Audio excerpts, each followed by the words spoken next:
Ya, dan untuk memantau perkembangan terkini arus mudik ada Ahmad Moharlin di Merak, kemudian ada Esra Ambarita di Tol Cipali dan juga Ismalia Meidasari di Tol Kalikangkung dan juga Galuh Pandu di Tol Rest Area kilometer 57. Saya ingin ke Ahmad Moharlin terlebih dahulu yang ada di Pelabuhan Merak, Banten. Selamat siang Moharlin, bagaimana kondisi terkini di Pelabuhan Merak saat ini? Baik, selamat siang Safa dan juga pemirsa. Untuk kondisi siang hari ini di pintu exit tol keluar gerbang Merak ini antrian kepadatan ini masih terjadi yang sampai dengan siang ini, yang dimana antrian kepadatan kendaraan di exit tol Merak ini sudah terjadi sejak malam hari pukul 8 sampai dengan siang hari ini. Kendaraan ini masih terjadi, di mana kendaraan pemudik ini mengalami ketersendatan di exit tol Merak menuju arah pelabuhan. Kepadatan di antrian gerbang pintu tol keluar Merak ini terjadi akibat semakin melonjaknya kendaraan yang akan melakukan penyeberangan melalui pelabuhan Merak Banten yang berasal dari Pulau Jawa yang akan menuju ke Pulau Sumatera. Terhitung pada hari Minggu ini yang sesuai, di mana dengan prediksi PT ASDP Merak yang memperkirakan jika lonjakan akan terjadi 3 hari menjelang Hari Raya Idul Fitri. Kemudian yang akan juga menjadi puncak dari arus mudik di Pelabuhan Merak Banten. Kepadatan antrian ini, siapa dan juga pemirsa, tidak terjadi di pintu tol keluar Merak saja, namun kemacetan ini juga terjadi di pintu masuk dermaga eksekutif maupun di dermaga reguler Pelabuhan Merak, di mana terlihat antrian sejumlah kendaraan yang didominasi oleh kendaraan roda 4 dan bus penumpang yang terpantau mengular mengantri sampai dengan ke jalan raya untuk melakukan antrian untuk masuk menaiki kapal. Melihat kondisi seperti ini, Safa dan juga pemirsa, PT ASDP Merak dan juga bersama dengan kepolisian dari Polda Banten sudah membuat sejumlah rekayasa lalu lintas, diantaranya membuat sistem penundaan perjalanan atau delaying system bertujuan untuk menyesuaikan ritme arus kendaraan dengan perputaran kapal di Pelabuhan Merak agar tidak terjadi ketersendatan di pintu tol sampai dengan menuju pintu masuk dermaga Pelabuhan Merak. Lalu mengarahkan kendaraan ke area buffer zone atau zona penyangga yang merupakan lahan bagi kendaraan yang berada di berdekatan dengan area pelabuhan sehingga dapat mengurai arus lalu lintas. Kemudian selain itu, petugas tol road Merak Tangerang Merak membuka maksimal 6 gardu transaksi dengan petugas untuk melakukan tapping uang elektronik agar transaksi ini bisa berjalan dipercepat di pintu tol. Maka dari itu, ini kami menghimbau untuk pemirsa atau untuk masyarakat yang akan atau yang sedang melakukan perjalanan mudik melalui jalur penyeberangan Pelabuhan Merak Banten ini agar memperhatikan jam dan waktu keberangkatan, kemudian mengecek ulang kembali jadwal pemberangkatan dari kapal-kapal Anda. Lalu yang tidak kalah penting ini mempersiapkan dokumen-dokumen penting seperti KTP, lalu tiket kapal yang maksimal harus dipersiapkan 1 hari sebelumnya. Hal ini tentunya guna untuk mengantisipasi keterlambatan keberangkatan kapal karena akibat perjalanan Anda terganggu akibat dari antrian di pintu tol masuk di sini dan juga antrian di pintu masuk di dermaga eksekutif maupun dermaga reguler. Kembali ke siapa? Baik, terima kasih Ahmad Moharlin. Selanjutnya kita akan bergeser ke Tol Cipali, Subang, Jawa Barat. Ada Esra Ambarita di sana. Selamat siang Esra, bagaimana situasi lalu lintas di Tol Cipali siang hari ini? Ya, selamat siang Syafa dan juga pemirsa. Pantauan kami di Tol Cipali, tepatnya di kilometer 102 Subang, Jawa Barat. Untuk arus lalu lintas terpantau ramai lancar, baik yang melintas ke arah jalur 2, jalur kanan maupun jalur kiri. Ini semuanya terpantau ramai lancar. Hanya saja ada kacap kali beberapa waktu ini bisa terjadi ketersendatan, dan biasanya ini terjadi pada pagi hari karena banyak masyarakat ataupun pemudik yang singgah sementara waktu di rest area 102 ini untuk mengistirahatkan diri ataupun untuk melakukan makan bersama keluarga ataupun untuk beristirahatkan dalam selama perjalanan mudik. Dan sejauh ini informasi yang kami dapatkan dari pihak Korlantas bahwa telah diberlakukan skema rekayasa lalu lintas untuk mengurai kemacetan di sejumlah titik. Di antaranya adalah sudah diberlakukannya kontraflow dari kilometer 36 hingga 70. Kemudian juga diberlakukan sistem one way dan salah satunya ada di titik saya menggambarkan ini dari kilometer 72 hingga kilometer 414. Dan yang ketiga adalah penerapan taktik rekayasa lalu lintas yaitu berupa penerapan sistem ganjil genap.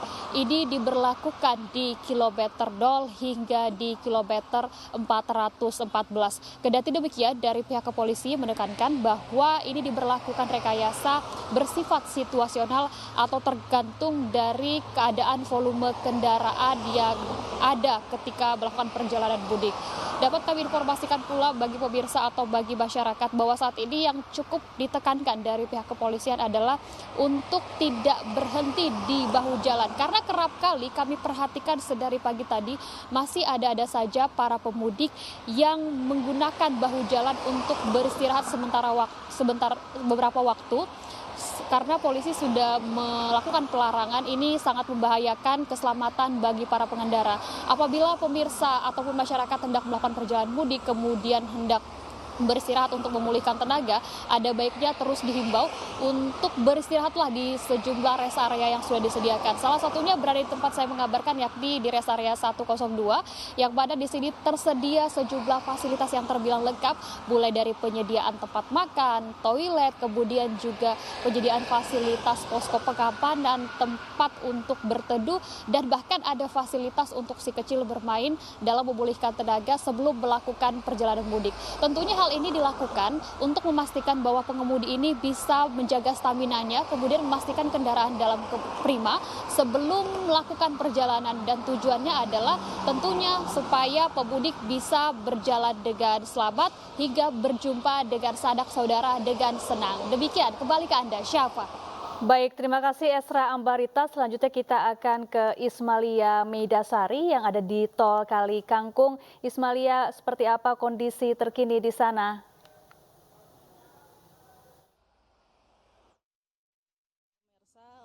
Dapat kami perbarui untuk informasi terbaru di gerbang tol Kali Kangkung. Ini memang volume kendaraan mulai perlahan-lahan naik, dan untuk saat ini di gerbang tol Kali Kangkung ini juga sudah terjadi antrean. Memang sejak pukul 6 pagi tadi ini sekitar 200 meter, namun untuk situasinya masih ramai lancar. Jadi untuk kendaraan yang mengular untuk masuk ke gerbang tol Kali Kangkung ini terpantau ramai lancar, jadi tidak mengular terlalu panjang, hanya sekitar 200 hingga 500 meter. Dan untuk siang ini memang untuk kendaraan ini masih didominasi oleh para pemudik yang datang dari Jakarta. Ini bisa kita lihat untuk siapa dan juga pemirsa, para mobil atau kendaraan roda 4 ini mengantri masuk ke gerbang tol Kali Kangkung. Yang dimana untuk sebagai informasi siapa dan juga pemirsa, memang kemarin terjadi lonjakan peningkatan volume kendaraan di gerbang tol Kali Kangkung, namun berbeda halnya dengan hari ini karena tadi saya mendapatkan informasi dari Dirlantas Polda Jawa Tengah yakni Kombes Pol Sony Irawan bahwa dari volume tol Cikampek ini sekitar 6.500 dan nantinya bisa masuk ke gerbang tol Kali Kangkung 5 hingga 6 jam. Jika di Cikampek mobil sampai pukul 6, kira-kira di sini di tol Kali Kangkung mobil bisa sampai pada pukul 11 hingga 12 siang. Dan untuk peningkatan jumlah kendaraan di gerbang tol Kali Kangkung ini ada sekitar 2.700 kendaraan. Untuk peningkatan volume pada hari ini berbeda dengan hari kemarin yang setiap jamnya ini konsisten 3.000 kendaraan per jamnya. Dan siapa dan juga pemirsa, sebagai informasi juga untuk di gerbang tol Kali Kangkung hingga saat ini sudah ada sekitar 68.000 lebih kendaraan yang masuk di gerbang tol Kali Kangkung, mengingat gerbang tol Kali Kangkung ini di kilometer 414 yang sudah dilakukan one way sejak Jumat 5 April 2024 lalu dari kilometer 72 menuju kilometer 414. Siapa dan juga pemirsa, Polda Jawa Tengah ini juga melakukan rekayasa lalu lintas secara inovatif yang dimana mereka nantinya akan melakukan one way lokal, dan ini one way lokal ini bersifat situasional melihat peningkatan kendaraan yang yang berada di gerbang tol Kalikangkung. Namun mengingat bahwa hari ini peningkatannya tidak signifikan seperti hari kemarin, one way lokal untuk hari ini masih belum diberlakukan. Untuk kemarin tanggal 6 April 2024 karena peningkatan begitu tinggi di gerbang tol Kalikangkung sehingga dilakukan one way lokal di gerbang tol Kalikangkung pada pukul 4 sore hingga 10 malam. Dan untuk one way lokal ini juga dilihat dari beberapa faktor seperti yang salah satunya yang sudah saya sampaikan adalah peningkatan dari jumlah volume yang berada di tol Kalikangkung. Kembali ke Anda, Syafa. Iya, terima kasih Ismalia dari gerbang tol Kalikangkung Semarang. Selanjutnya kita bergeser ke tol Jakarta Cikampek, tepatnya di rest area kilometer 57 sudah ada Galuh Pandu di sana. Selamat siang Galuh, bagaimana kondisi lalu lintas terkini di sana? Selamat siang, Safa dan pemirsa. Kondisi arus lalu lintas di kilometer 57 Jakarta Cikampek, arus lalu lintasnya terpantau ramai lancar, tidak terjadi kepadatan di titik-titik tertentu pada H-3 jelang Lebaran 1445 Hijriah ini. Namun apabila kami melihat dan kami memantau, sejak H-6 kendaraan yang melintas terjadi tren peningkatan volume arus kendaraan, yang mana bahwa pada setiap hari atau setiap jamnya kami informasikan kenaikan kendaraan ada di angka 1.000 unit kendaraan yang terjadi peningkatan pada setiap jamnya. Dari pantauan kami bahwa pada H-3 ini ada kendaraan yang melintas sekitar 5.000 hingga 6.000 kendaraan melintas pada setiap jamnya, dan ini meningkat sekitar 50% dibandingkan hari sebelumnya.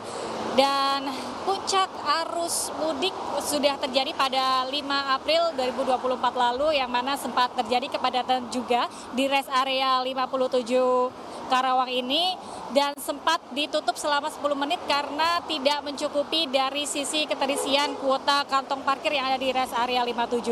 Namun di hari ini sudah cukup landai dan hanya sekitar 20% keterisian kantong parkir di rest area 57, artinya tidak ada kepadatan yang berarti.